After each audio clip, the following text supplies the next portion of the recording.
Hello বন্ধুগণ, আমি সাধনা সম্পূর্ণ নতুন একটা ঝাঁকানাকা রেসিপি নিয়ে চলে এলাম রান্নাঘরে।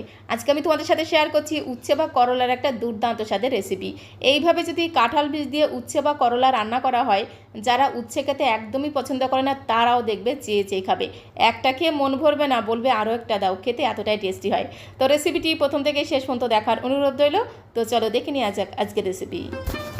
তো বন্ধুগণ, দারুণ টেস্টি রেসিপিটি বানানোর জন্য এখানে দেখো আমি নিয়েছি কাঁঠাল বীজ আর করলা। কাঁঠাল বীজগুলোকে দুদিন একটু রোদে শুকিয়েছিলাম, যার কারণে একটু ফেটে ফেটে গেছে। এইভাবে টান দিলেই কিন্তু খুব সহজে উঠে আসে। তবে তোমরা চাইলে কিন্তু একটু বটি অথবা ছুরি দিয়ে হালকা করে কেটে বা দুভাগ করে কেটে নিয়েও কিন্তু খুব সহজে খোসাগুলোকে বেছে নিতে পারবে। তো একে একে বেশ অনেকগুলো দেখো কাঁঠাল বীজের খোসা খুব সুন্দর করে আমি বেছে নিয়েছি।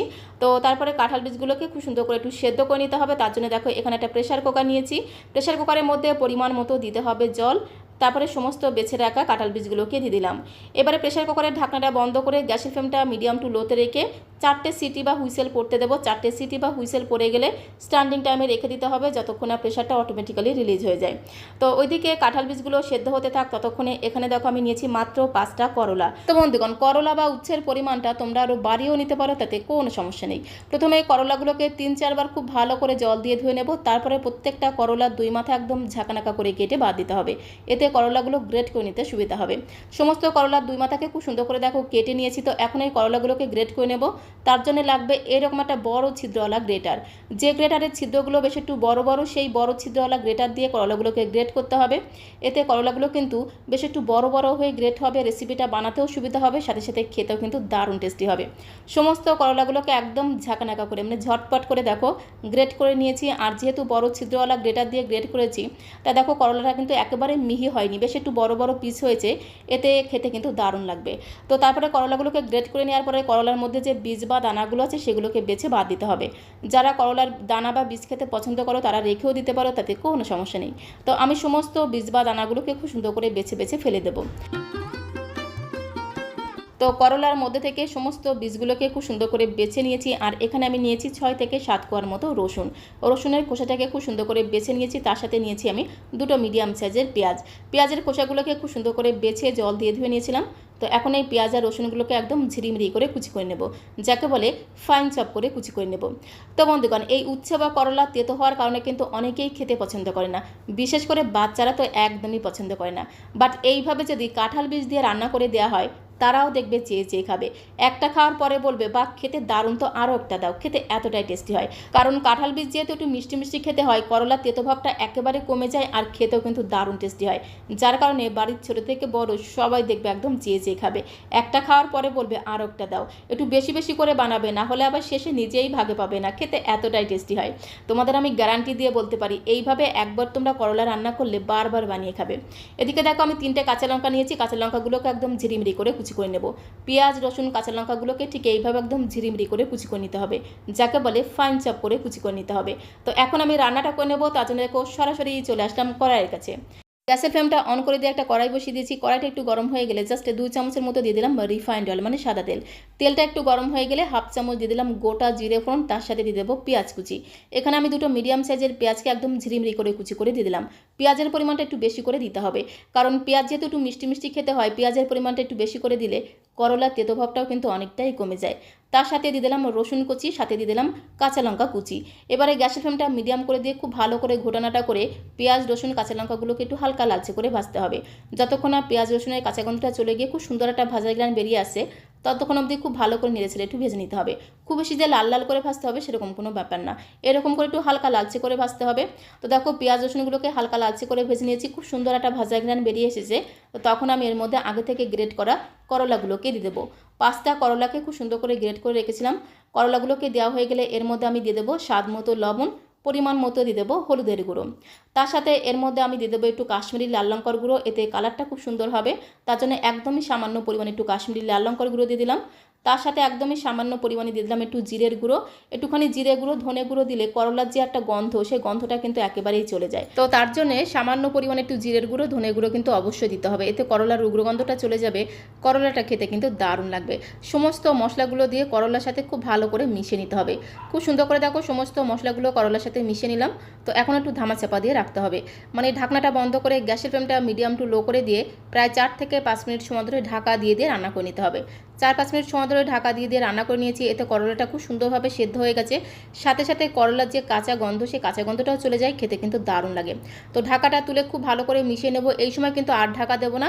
ঢাকনাটা তুলে গ্যাসের ফ্লেমটা মিডিয়াম করে দিয়ে খুব ভালো করে নেড়েচেড়ে করলাটাকে একদম ভাজা ভাজা করে ভেজে নিতে হবে। ঠিক এইরকম করে একদম লাল লাল করে ভেজে নিতে হবে, তাহলে খেতে কিন্তু দারুণ লাগবে। তো গ্যাসের ফ্লেমটা মিডিয়াম করে দিয়ে করলা একদম লাল লাল করে ভেজে নিয়েছি। করলা থেকে খুব সুন্দর একটা ভাজা গ্রান যখন বেরিয়ে এসেছে, তখন গ্যাসের ফ্লেমটা বন্ধ করে দিয়ে একটা বোলের মধ্যে নামিয়ে নিতে হবে। করলা এইভাবে খুব সুন্দর করে ভেজে নিলে করলার কাঁচা গন্ধটা চলে যায়, যার কারণে করলাটা খেতেও কিন্তু দারুণ লাগে। তো মিক্সিং বোলের মধ্যে নামিয়ে নেওয়ার পরে খুব ভালো করে করলা ঠান্ডা করে নিতে হবে। করলা ওদিকে ঠান্ডা হতে থাক, আর এদিকে দেখো কাঁঠাল বীজগুলোও কিন্তু খুব সুন্দরভাবে সেদ্ধ হয়ে গেছে। প্রেশার কুকারে 4টে সিটি পড়ে যাওয়ার পরে স্ট্যান্ডিং টাইমে রেখে দিয়েছিলাম, আর তাতেই দেখো কাঁঠাল বীজগুলো কত সুন্দর নরম হয়ে গেছে। এইভাবে একদম নরম করে কাঁঠাল বীজগুলোকে সেদ্ধ করে নিতে হবে। তো তারপরে খুব সুন্দর করে জল ছেঁকে ছেঁকে একটা পাত্রের মধ্যে নামিয়ে কাঁঠাল বীজগুলোকে খুব সুন্দর করে ঠান্ডা করে তারপরে মিক্সিং জারের মধ্যে দিয়ে একদম মিহি করে পেস্ট করে নিতে হবে। আমি তো মিক্সিং জারের মধ্যে দিয়ে পেস্ট করে নিচ্ছি, তোমরা চাইলে কিন্তু শিলনোড়াতেও বেটে নিতে পারো, তাতে কোনো সমস্যা নেই। তো প্রথমে দেখো কোনো রকম জল আমি দিলাম না। কাঁঠাল বীজগুলোকে পেস্ট করতে করতে যদি মনে হয় যে একটুখানি জল দিতে হবে, তখন অল্প অল্প করে জল দিয়ে কাঁঠাল বীজগুলোকে যতটা সম্ভব একদম মিহি করে পেস্ট করে নিতে হবে। একটু আধো দলা দলা ভাব থাকলে তাতে কোনো সমস্যা নেই, খেতে আরও বেশি ভালো লাগবে। ঠিক এইরকম করে যতটা সম্ভব একটু শুকনো শুকনো করে কাঁঠাল বীজগুলোকে পেস্ট করে নিতে হবে। আর এদিকে দেখো করলাও খুব সুন্দরভাবে ঠান্ডা হয়ে গেছে। তো এখন এই করলার মধ্যে আমি কাঁঠাল বীজের পেস্টটাকে দিয়ে দেবো।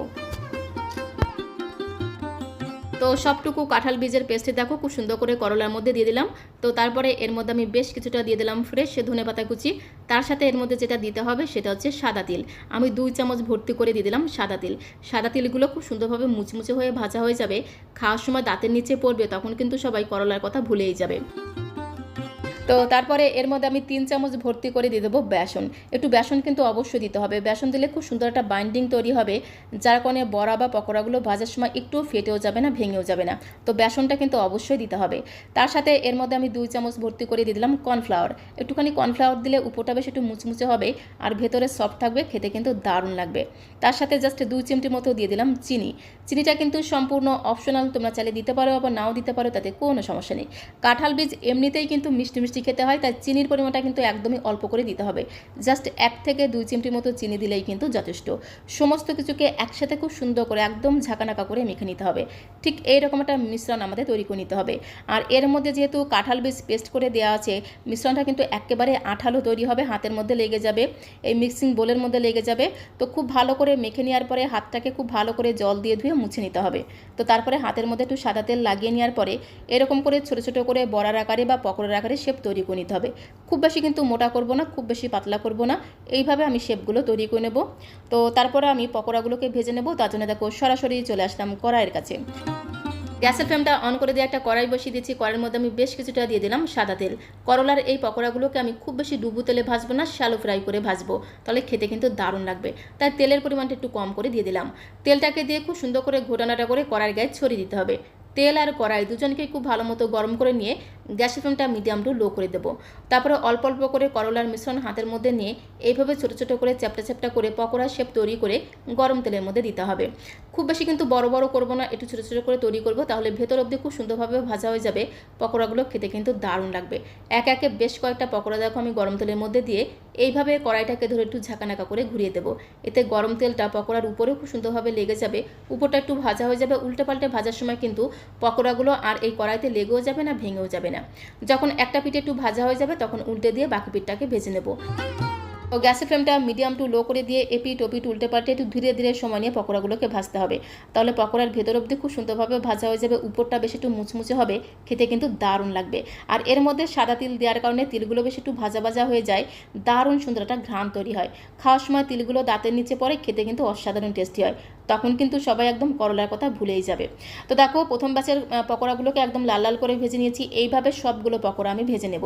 এই পদ্ধতিতে তোমরা একবার কাঁঠাল বীজ দিয়ে করলার এইভাবে পকোড়া বানিয়ে খেয়ে দেখতে পারো, খেতে এতটাই টেস্টি হয়, একবার বানিয়ে খেলে বারবার বানিয়ে খেতে ইচ্ছে করবে।